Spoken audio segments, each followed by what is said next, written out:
ಎಲ್ರಿಗೂ ನಮಸ್ಕಾರ. ನಾವು ನಮ್ಮ ಪ್ರೀವಿಯಸ್ ಕ್ಲಾಸಲ್ಲಿ ಫೈಲ್ಸ್ನ ಹೇಗೆ HDFSಗೆ ಅಪ್ಲೋಡ್ ಮಾಡೋದು ಅಂತ ಕಲ್ತ್ಕೊಂಡಿದ್ವಿ. ಈಗ ನಾವು ನೆಕ್ಸ್ಟ್ ಕಮಾಂಡ್ಸ್ ಅಪ್ಲೋಡ್ ಆಗಿರೋ HDFS ಫೈಲ್ನ ನಾವು ಹೇಗೆ ರೀಡ್ ಮಾಡೋದು ಅಥವಾ ನಾವು ಅದನ್ನು ಒಂದು ಜಾಗಕ್ಕಿಂತ ಇನ್ನೊಂದು ಜಾಗಕ್ಕೆ ಹೇಗೆ ಕಾಪಿ ಮಾಡೋದು,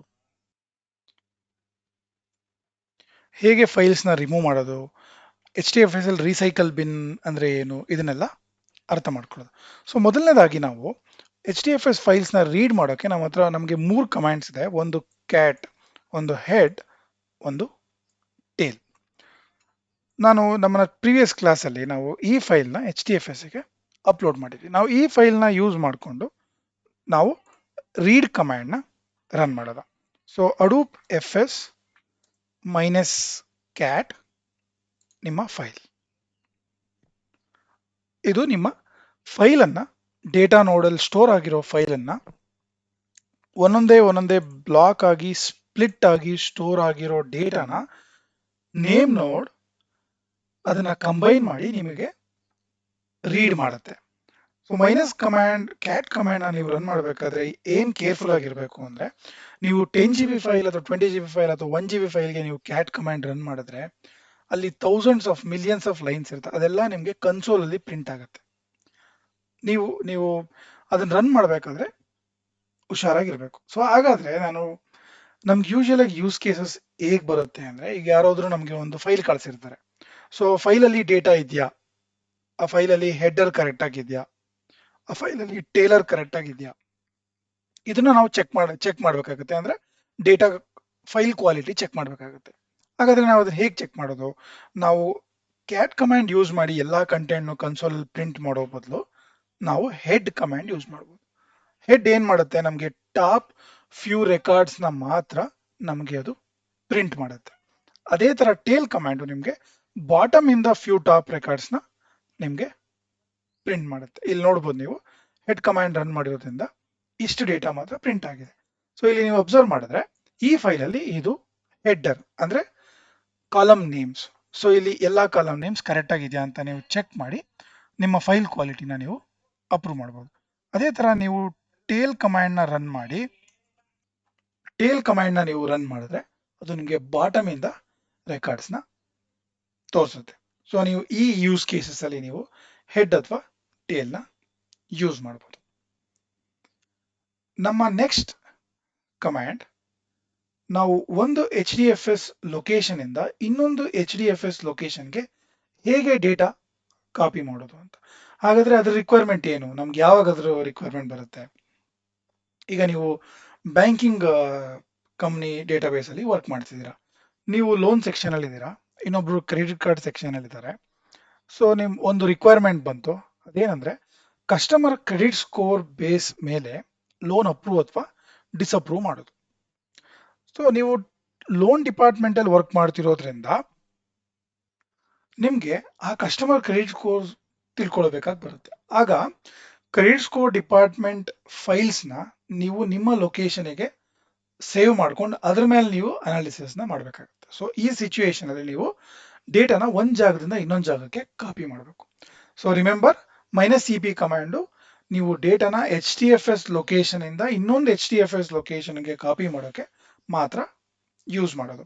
ಸೊ ಇಲ್ಲಿ ನಾವು ಈ ಫೈಲ್ ಅನ್ನ ನಾವು ಇನ್ನೊಂದು ಲೊಕೇಶನ್ಗೆ ಕಾಪಿ ಮಾಡೋದು. ಫಾರ್ ಎಕ್ಸಾಂಪಲ್ ಅಡೂಪ್ FS -copy ನಮ್ಮ ಈ ಫೈಲು ನಾನು ಈ ಟ್ರೈನಿಂಗ್ ಅನ್ನೋ ಡೈರೆಕ್ಟರಿಗೆ ಕಾಪಿ ಮಾಡ್ತೀನಿ. ಸೊ ಕಾಪಿ ಆಗ್ತಿದೆ ಡೇಟಾ. ಸೊ ನೀವು ನಿಮ್ಮ ಆರ್ಕಿಟೆಕ್ಚರ್ ಅಲ್ಲಿ ನಾನು ಏನು ಎಕ್ಸ್ಪ್ಲೈನ್ ಮಾಡಿದ್ದೇನೆ ಅದನ್ನ ರಿಮೆಂಬರ್ ಮಾಡಿ. ಸೊ ಡೇಟಾ ಕಾಪಿ ಆಗ್ತಿದ್ದಂಗೆ ನೇಮ್ ನೋಡ್ ಆಪರೇಷನ್ಸ್, ಡೇಟಾ ನೋಡ್ ಆಪರೇಷನ್ಸ್ ಎಲ್ಲ ಬ್ಯಾಕ್ ಎಂಡ್ ಅಲ್ಲಿ ರನ್ ಆಗ್ತಿರುತ್ತೆ. ಸೊ ಈಗ ನಾವು ಡೇಟಾ ಕಾಪಿ ಆಗಿದೆಯಾ ಅಂತ ಚೆಕ್ ಮಾಡೋದ, ಅಡೂಪ್ FS -ls/training. ಸೊ ನಿಮ್ಗೆ ಇಲ್ಲಿ ಕಾಪಿ ಆಗಿರೋ ಫೈಲ್ಸ್ ಯಾವಾಗ ಕಾಪಿ ಆಯಿತು, ಎಷ್ಟು ಸೈಜ್ ಇದೆ ಅಂತ ಇನ್ಫಾರ್ಮೇಶನ್ ಬರುತ್ತೆ. ಸೊ ನಾವು ಇಲ್ಲಿ ನೋಡ್ಬೋದು, ಈ ಫೈಲ್ ಇಲ್ಲಿ ಕಾಪಿ ಆಗಿದೆ. ಸೊ ಈಗ ನೀವು ಕಾಪಿ ಮಾಡಿರ್ತೀರಾ, ಸೊ ಏನಾದರೂ ಚೇಂಜಸ್ ಇರುತ್ತೆ. ಹಾಗಾದ್ರೆ ನಾನು ಅದನ್ನ ಹೇಗೆ ಓವರ್ ರೈಟ್ ಮಾಡೋದು? ಮತ್ತು ಅದೇ ನಿಮ್ಮ ಸೇಮ್ ಕಮಾಂಡ್ -f ಯೂಸ್ ಮಾಡ್ಕೊಂಡು ನೀವು ಆಲ್ರೆಡಿ ಅಪ್ಲೋಡ್ ಆಗಿರೋ ಫೈಲ್ನ ಓವರ್ ರೈಟ್ ಮಾಡ್ಬೋದು. ಸೊ -f ಕಮಾಂಡ್ನ ನಾವು ಇಲ್ಲೂ ಯೂಸ್ ಮಾಡ್ಬೋದು. ಇಲ್ಲಿ -f ಸಬ್ ಕಮಾಂಡ್, ಸೊ ಇಲ್ಲಿ ಮೆನ್ಷನ್ ಆಗಿದೆ. ಸೊ -f ಸಬ್ ಕಮಾಂಡ್. ಸೊ ಕಾಪಿ ಮಾಡಿದ್ವಿ. ಇಲ್ಲಿ ನೀವು ಅಬ್ಸರ್ವ್ ಮಾಡಿದ್ರೆ ನಾವು ಒಂದು ಜಾಗದಿಂದ ಇನ್ನೊಂದು ಜಾಗಕ್ಕೆ ಕಾಪಿ ಮಾಡಬೇಕಾದ್ರೆ ಸೋರ್ಸ್ ಡೇಟಾಗೆ ನಾವು ಏನು ಹ್ಯಾಂಪರ್ ಮಾಡ್ತಿಲ್ಲ, ನಾವು ಅದನ್ನ ಏನು ಟಚ್ ಮಾಡ್ತಿಲ್ಲ, ಆಸ್ ಇಸ್ ಅದಂಗೆ ಇದೆ. ಸೊ ಇನ್ನೊಂದು ಸಿನಾರಿಯೋ, ನೀವು ಯಾರೋ ನಿಮಗೆ ಪ್ರತಿದಿನ ಡೇಟಾ ಕಳಿಸ್ತಿದ್ದಾರೆ, ನೀವು ಅದನ್ನ ಅಲ್ಲಿಂದ ಕಟ್ ಅಂಡ್ ಪೇಸ್ಟ್ ಮಾಡ್ಬೇಕು. ಅಂದ್ರೆ ನೀವು ಅಲ್ಲಿಂದ ಎತ್ಕೊಂಡು ಅದನ್ನ ರಿಮೂವ್ ಮಾಡಬೇಕು. ಸೊ ಅವ್ರಿಗೆ ಆ ಡೇಟಾ ಬೇಡ. ಸೊ ಆ ಸಿಚುವೇಶನ್ ನಾವು ಯಾವ ಕಮಾಂಡ್ ಯೂಸ್ ಮಾಡ್ಬೋದು? MV ಕಮಾಂಡ್ ಯೂಸ್ ಮಾಡ್ಬೋದು. MV ಅಂದ್ರೆ ಮೂವ್. ನೀವು ಒಂದು HDFS ಲೊಕೇಶನ್ ಇನ್ನೊಂದು HDFS ಲೊಕೇಶನ್ಗೆ ಮೂವ್ ಮಾಡಬೇಕಾದ್ರೆ ನೀವು MV ಕಮಾಂಡ್ ನ ಯೂಸ್ ಮಾಡ್ಬೋದು. ಇಲ್ಲಿ ನಾನು ಈ ಫೈಲ್ ಅನ್ನ ನಾನು ಇನ್ನೊಂದು ಹೊಸ ಡೈರೆಕ್ಟರಿ ಕ್ರಿಯೇಟ್ ಮಾಡ್ಕೊಂಡಿದ್ದೀನಿ, ಲ್ಯಾಂಡಿಂಗ್ ಅಂತ. ನಾನು ಅಲ್ಲಿಗೆ ಮೂವ್ ಮಾಡ್ತೀನಿ. ಸೊ ನಾವು ಹೇಗೆ ಕಮಾಂಡ್ ಬರೆಯೋದು? hadoop fs -mv ಕಮಾಂಡ್ ಯಾವ ಫೈಲ್ನ ಯಾವ ಲೊಕೇಶನ್ಗೆ ನೀವು ಮೂವ್ ಮಾಡ್ತಿದ್ರ. ಸೊ ಟ್ರೈನಿಂಗ್ ಲ್ಯಾಂಡಿಂಗ್ ಅನ್ನೋ ಲೊಕೇಶನ್ಗೆ ನಾನು ಮೂವ್ ಮಾಡ್ತೀನಿ. ಸೊ ನಿಮ್ಗೆ ಇಲ್ಲಿ ಡೇಟಾ ಮೂವ್ ಆಗಕ್ಕೆ ಸ್ಟಾರ್ಟ್ ಆಗುತ್ತೆ. ಸೊ ಇಲ್ಲಿ ಒಂದ್ಸಲ ಡೇಟಾ ಮೂವ್ ಆದ್ಮೇಲೆ ನಾವು ಆ ಡೇಟಾ ಕಟ್ ಅಂಡ್ ಪೇಸ್ಟ್ ಆಗಿದೆ ಅಂತ ಚೆಕ್ ಮಾಡೋದು. ಸೊ ಇಲ್ಲಿ ಮೂವ್ ಆಗಿದೆ. ಸೊ hadoop fs -ls ನಾನು ಇಲ್ಲಿ ನೋಡಿದ್ರೆ ಇನ್ಪುಟ್ ಡೈರೆಕ್ಟರಿ ಒಳಗಡೆ ನನಗೆ ಆ sales data sample .csv actually ಅಲ್ಲಿ ಇರಲ್ಲ, ಅದು ಲ್ಯಾಂಡಿಂಗ್ ಲೊಕೇಶನ್ಗೆ ಮೂವ್ ಆಗಿರುತ್ತೆ. ಸೊ ಇದೇ ಮೂವ್ ಕಮಾಂಡ್ ಸ್ಪೆಷಾಲಿಟಿ. ಸೊ ನಿಮ್ಗೆ ಹೇಗೆ ರಿಕ್ವೈರ್ಮೆಂಟ್ ಬರುತ್ತೆ ಅದ್ರ ಮೇಲೆ ನೀವು CP ಕಮಾಂಡ್ ಅಥವಾ ಮೂವ್ ಕಮಾಂಡ್ ನ ಯೂಸ್ ಮಾಡ್ಬೋದು. ಸೊ ಮೂವ್ ಕಮಾಂಡ್ ಇನ್ನೊಂದು ಸ್ಪೆಷಾಲಿಟಿ ಇದೆ. ಸೊ ಇದನ್ನ ನಾವು ಫೈಲ್ ನ ರೀನೇಮ್ ಮಾಡ್ಲಿಕ್ಕೂ ನಾವು ಇದನ್ನ ಯೂಸ್ ಮಾಡ್ಬೋದು. ಫಾರ್ ಎಕ್ಸಾಂಪಲ್ ಇಲ್ಲಿ ಸೇಲ್ಸ್ ಡೇಟಾ 2021.txt ಅಂತ ಇದೆ.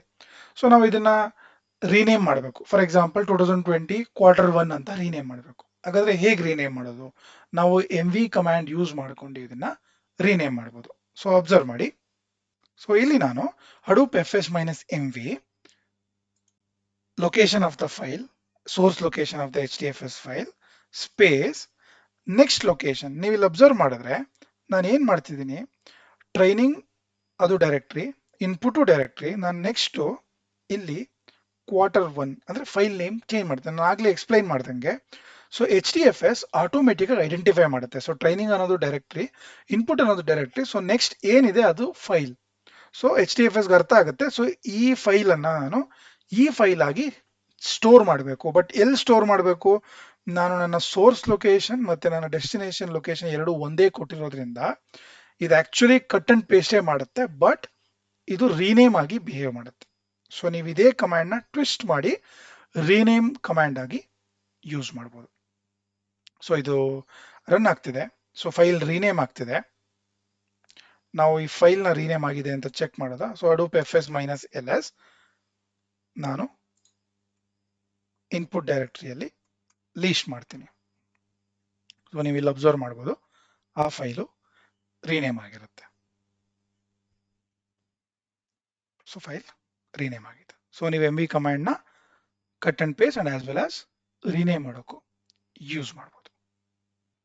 ನಮ್ಮ ಇವತ್ತಿನ ಸೆಷನ್ ಅಲ್ಲಿ ಲಾಸ್ಟ್ ಕಮಾಂಡ್ RM ಕಮಾಂಡ್. ಯಾವ್ದಾದ್ರು ಫೈಲ್ ನ ನೀವು ರಿಮೂವ್ ಮಾಡಬೇಕು ಅಂದ್ರೆ ನೀವು RM ಕಮಾಂಡ್ ನ ಯೂಸ್ ಮಾಡ್ಬೋದು. ಈ ಕಮಾಂಡ್ ಇನ್ನೊಂದು ಸ್ಪೆಷಾಲಿಟಿ ಏನಂದ್ರೆ ನೀವು ಇದನ್ನ ಡೈರೆಕ್ಟರೀಸ್ ನ ರಿಮೂವ್ ಮಾಡೋಕ್ಕೂ ಯೂಸ್ ಮಾಡ್ಬೋದು. ಸೊ ಮೊದಲು ನಾವು ಫೈಲ್ ನ ರಿಮೂವ್ ಮಾಡೋದ? ಫಾರ್ ಎಕ್ಸಾಂಪಲ್ ನಮ್ಮ ಹತ್ರ ಈ ಫೈಲ್ ಇದೆ. ಸೊ Q1.txt ಅಂತ ಫೈಲ್ ಇದೆ. ನಾವು ಇದನ್ನ ರಿಮೂವ್ ಮಾಡೋದು. So hadoop fs -rm then ನಿಮ್ಮ ಯಾವ ಫೈಲ್ ನ ಅಥವಾ ಯಾವ ಡೈರೆಕ್ಟ್ ನ ರಿಮೂವ್ ಮಾಡಬೇಕು ಅದನ್ನ ನೀವು ಕೊಡಬಹುದು. ನಾನು ಇಲ್ಲಿ ಫೈಲ್ ನ ರಿಮೂವ್ ಮಾಡ್ತಿದ್ದೀನಿ. ಸೊ ಇದು ಸಕ್ಸಸ್ಫುಲ್ ಆಗಿ ಆ ಲೊಕೇಶನ್ ಇಂದ ಆ ಫೈಲ್ ನ ತೆಗೆಯುತ್ತೆ. ಸೊ ನೀವು ಇಲ್ಲಿ ಅಬ್ಸರ್ವ್ ಮಾಡಬಹುದು, ಫೈಲ್ ಡಿಲೀಟೆಡ್ ಅಂತ ಬರ್ತಿದೆ. ಸೊ ನೀವು ಇನ್ನೊಂದು HDFS ಅಲ್ಲಿ ನೀವು ಯಾವುದೇ ಫೈಲ್ ನ ಡಿಲೀಟ್ ಮಾಡಿದ್ರೆ ಅದು ಪರ್ಮನೆಂಟ್ ಆಗಿ ಡಿಲೀಟ್ ಆಗೋದಿಲ್ಲ. ಸೊ ಅಡ್ಮಿನ್ ಏನ್ ಮಾಡಿರ್ತಾರೆ, ಇದನ್ನ ರೀಸೈಕಲ್ ಬಿನ್ಗೆ ಸ್ಟೋರ್ ಮಾಡಿ ಇಟ್ಟಿರ್ತಾರೆ. ಸೊ ಅದನ್ನ ನಾವು HDFS ರೀಸೈಕಲ್ ಬಿನ್ ಅಂತ ಅಥವಾ ಟ್ರ್ಯಾಶ್ ಅಂತ ಕರಿತೀವಿ. ಸೊ ನೀವು ಬೈ ಮಿಸ್ ಆಗಿ ಏನಾದ್ರೂ ನೀವು ಯಾವ್ದಾದ್ರು ಫೈಲ್ ಡಿಲೀಟ್ ಮಾಡಿದ್ರೆ ನೀವು ಆಲ್ವೇಸ್ ಅಡ್ಮಿನ್ಗೆ ರೀಚ್ ಆಗಿ ನಿಮ್ಮ ಫೈಲ್ ನ ನೀವು ವಾಪಸ್ ರೀಸ್ಟೋರ್ ಮಾಡ್ಕೋಬಹುದು. ಆದ್ರೆ ಅಡ್ಮಿನ್ ಒಂದ್ಸಲ ಫೈಲ್ ಡಿಲೀಟ್ ಆಗಿರೋ ಫೈಲು ಎಷ್ಟು ಅವರ್ಸ್ ಅಥವಾ ಎಷ್ಟು ಡೇಸ್ ರೀಸೈಕಲ್ ಬಿನ್ ಅಲ್ಲಿ ಇರುತ್ತೆ ಅಂತ ಅವರು ಕಾನ್ಫಿಗರ್ ಮಾಡಿರ್ತಾರೆ. ಸೊ ಅಷ್ಟು ದಿನ ಆದ್ಮೇಲೆ ಅದು ಆಟೋಮೆಟಿಕ್ ಆಗಿ ರೀಸೈಕಲ್ ಬಿನ್ ಇಂದ ಪರ್ಜ್ ಆಗೋಗುತ್ತೆ. ಸೊ ನೀವು ಆ ಟೈಮ್ ಗ್ಯಾಪ್ ಅಲ್ಲಿ ನಿಮ್ಮ ಡೇಟಾನ ನೀವು ರಿಕವರ್ ಮಾಡಬಹುದು. ಇಲ್ಲಿ ನಾವು ಫೈಲ್ನ ರಿಮೂವ್ ಮಾಡಿದ್ವಿ. ಹಾಗಾದ್ರೆ ನಾನು ಡೈರೆಕ್ಟ್ರಿನ ರಿಮೂವ್ ಮಾಡೋದಕ್ಕೆ ಟ್ರೈ ಮಾಡು. So rm minus Hadoop fs minus rm. So ನನ್ನ ಲ್ಯಾಂಡಿಂಗ್ ಅನ್ನೋದು ನನ್ನ ಡೈರೆಕ್ಟ್ರಿ. ಸೊ ನೀವು ಇಲ್ಲಿ ಅಬ್ಸರ್ವ್ ಮಾಡಿ, ಇಲ್ಲೊಂದು ಎರರ್ ಬರುತ್ತೆ, ಡೈರೆಕ್ಟ್ರಿ ನಾಟ್ ಎಂಟಿ ಅಥವಾ ಇಸ್ ಎ ಡೈರೆಕ್ಟ್ರಿ. ಸೊ ನೀವು ಡೈರೆಕ್ಟ್ರಿನ ರಿಮೂವ್ ಮಾಡಬೇಕು ಅಂದ್ರೆ ನೀವು ಮೈನಸ್ rm ಜೊತೆ ನೀವು ಸಬ್ ಕಮಾಂಡ್ಸ್ ನ ಯೂಸ್ ಮಾಡಬೇಕು. ಸೊ ಇಲ್ಲಿ ನೋಡಿದ್ರೆ ನೀವು ಮೈನಸ್ ಸ್ಮಾಲ್ ಆರ್ ಅಥವಾ ಕ್ಯಾಪಿಟಲ್ ಆರ್. ಸೊ ಇದನ್ನ ನಾವು ರಿಕರ್ಸಿವ್ ಅಂತೀವಿ. ರಿಕರ್ಸಿವ್ ಅಂದ್ರೆ ಅದು ಒಳಗಡೆ ಹೋಗಿ ಯಾವ ಫೈಲ್ಸ್ ಇದೆ ಅದನ್ನ ರಿಮೂವ್ ಮಾಡಿ ಅದಾದ್ಮೇಲೆ ನಿಮ್ಮ ಡೈರೆಕ್ಟ್ರಿನ ರಿಮೂವ್ ಮಾಡುತ್ತೆ. ಸೊ ನಾನಿಲ್ಲಿ ಮೈನಸ್ ಸ್ಮಾಲ್ ಆರ್ ಅಥವಾ ಮೈನಸ್ ಕ್ಯಾಪಿಟಲ್ ಆರ್ ಯೂಸ್ ಮಾಡಿಕೊಂಡು ಡೈರೆಕ್ಟ್ರಿ ಮತ್ತೆ ಆಸ್ ವೆಲ್ ಆಸ್ ಅದರಲ್ಲಿರೋ ಕಂಟೆಂಟ್ ನ ನಾನು ರಿಮೂವ್ ಮಾಡಬಹುದು. ಸೊ ನೀವು ಇಲ್ಲಿ ಅಬ್ಸರ್ವ್ ಮಾಡಿದ್ರೆ ಸೊ ಅದ್ರೊಳಗಡೆ ಇರೋ ಫೈಲ್ಸು ರಿಮೂವ್ ಆಗಿದೆ ಮತ್ತೆ ಡೈರೆಕ್ಟ್ರಿನೂ ರಿಮೂವ್ ಆಗಿದೆ. ಸೊ ನಾವು ಕ್ವಿಕ್ ಆಗಿ ಟ್ರೈನಿಂಗ್ ಲೀಸ್ಟ್ ಮಾಡೋದ ನಾವಿಲ್ಲಿ ಅಬ್ಸರ್ವ್ ಮಾಡ್ಬೋದು, ಲ್ಯಾಂಡಿಂಗ್ ಡೈರೆಕ್ಟ್ರಿ ರಿಮೂವ್ ಆಗಿರುತ್ತೆ ವಿತ್ ಕಂಟೆಂಟ್ಸ್. ಸೊ ನೀವು rm ಕಮಾಂಡ್ ಇದಕ್ಕೆ ಯೂಸ್ ಮಾಡ್ಬೋದು. ಆದ್ರೆ be careful, rm command recursive ಆಗಿರೋದ್ರಿಂದ ನೀವು ಬೈ ಚಾನ್ಸ್ ಯಾವ್ದಾದ್ರು ಇಂಪಾರ್ಟೆಂಟ್ ಡೈರೆಕ್ಟ್ರಿ ಮೇಲೆ ಇದನ್ನ ರನ್ ಮಾಡಿದ್ರೆ ನೀವು ಡೇಟಾ ಲಾಸ್ ಆಗೋ ಚಾನ್ಸಸ್ ಜಾಸ್ತಿ ಇರುತ್ತೆ. ಸೊ ನೀವು ರನ್ ಮಾಡಬೇಕಾದ್ರೆ ಬಿ ಶೋರ್ ನೀವು ಆ ಎಲ್ಲ ಫೈಲ್ಸ್ ಅಥವಾ ಎಲ್ಲ ಡೈರೆಕ್ಟ್ರಿ ನಿಮಗೆ ಬೇಡ ಅಂತ ಶೋರ್ ಮಾಡಿಕೊಂಡೆ ನೀವು ಇದನ್ನ ರನ್ ಮಾಡಿ. ಸೊ ಹಾಗಾದ್ರೆ ನಾವು ಈ ದಿನದ ಕ್ಲಾಸ್ ಅಲ್ಲಿ HDFS ಫೈಲ್ ಇಂದ ಹೇಗೆ ಡೇಟಾ ರೀಡ್ ಮಾಡ್ಬೋದು ಅಂತ ಕಲ್ತ್ಕೊಂಡಿದೀವಿ. ಮತ್ತೆ ಟಾಪ್ ಮತ್ತೆ ಬಾಟಮ್ ಡೇಟಾನ ಹೇಗೆ ರೀಡ್ ಮಾಡ್ಬೋದು, ಅದ್ರದ್ದು ಯೂಸ್ ಕೇಸಸ್ ಏನು ಅಂತ ತಿಳ್ಕೊಂಡಿದೀವಿ. ನೆಕ್ಸ್ಟ್ ಒಂದ್ ಲೊಕೇಶನ್ ಇನ್ನೊಂದು ಲೊಕೇಶನ್ಗೆ HDFS ನಾವು ಹೇಗೆ ಕಾಪಿ ಮಾಡೋದು, ಹೇಗೆ ಕಟ್ ಅಂಡ್ ಪೇಸ್ಟ್ ಮಾಡೋದು, ಅದು ಯಾವ್ಯಾವ ರಿಕ್ವೈರ್ಮೆಂಟ್ಸ್ ಅಲ್ಲಿ ಯೂಸ್ ಆಗುತ್ತೆ ಅಂತ ನಮ್ಗೆ ಅರ್ಥ ಆಗಿದೆ. ಸೊ ನೆಕ್ಸ್ಟ್ ಟ್ರ್ಯಾಶ್ ಅಂದ್ರೆ ಏನು, ಫೈಲ್ಸ್ ಹೇಗೆ ರಿಮೂವ್ ಮಾಡೋದು, ಡೈರೆಕ್ಟರೀಸ್ ಹೇಗೆ ರಿಮೂವ್ ಮಾಡೋದು, ರಿಕರ್ಸಿವ್ ಹೇಗೆ ರಿಮೂವ್ ಮಾಡೋದು ಅಂತೆಲ್ಲ ಅರ್ಥ ಮಾಡ್ಕೊಂಡಿದೀವಿ. Thank you.